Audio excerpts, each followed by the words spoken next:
Mr., Mrs., Miss, and Ms. These are commonly used titles in American English, and they're easily confused, so they can cause a problem for non-native speakers.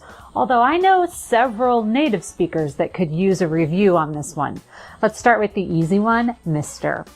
Mr. is used to refer to a man, old or young, married or unmarried.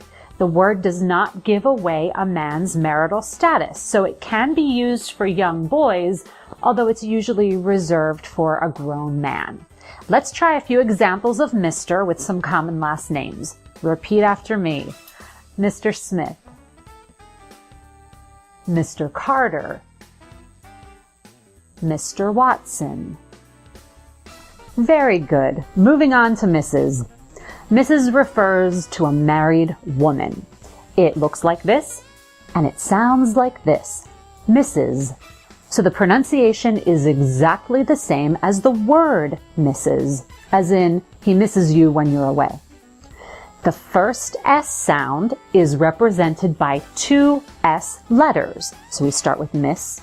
That final S is actually representing the sound Z, so it buzzes. Your vocal folds or vocal cords vibrate.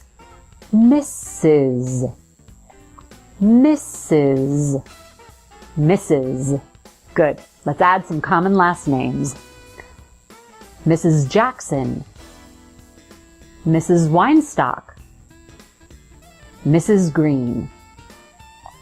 Next we have Miss. It looks like it sounds with an S at the end, Miss, and it refers to an unmarried woman. Let's try a few examples.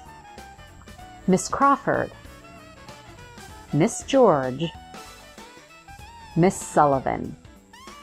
Notice when I say Miss Sullivan, I connect the final S in Miss to the S at the beginning of the word Sullivan, so it feels like one word. Miss Sullivan, Miss Sullivan, Miss Sullivan. That's good for your rhythm, so notice that connection. Last up we have Ms. Ms. actually has its origins in the 1600s, but it came into popular use in the 1970s during the women's movement. More women were entering the workforce. In the workplace, there was no way of knowing if a man were married or single just based on his name or title. Women wanted a similar title that did not reveal their marital status, and Ms. fit the bill. It's pronounced with a Z, so buzz your vocal cords at the end. Ms. Let's try a few examples. Ms. Brown, Ms. Rodriguez, Ms. Arthur. So those are the most common titles that we use in American English, their pronunciations, and their appropriate meanings.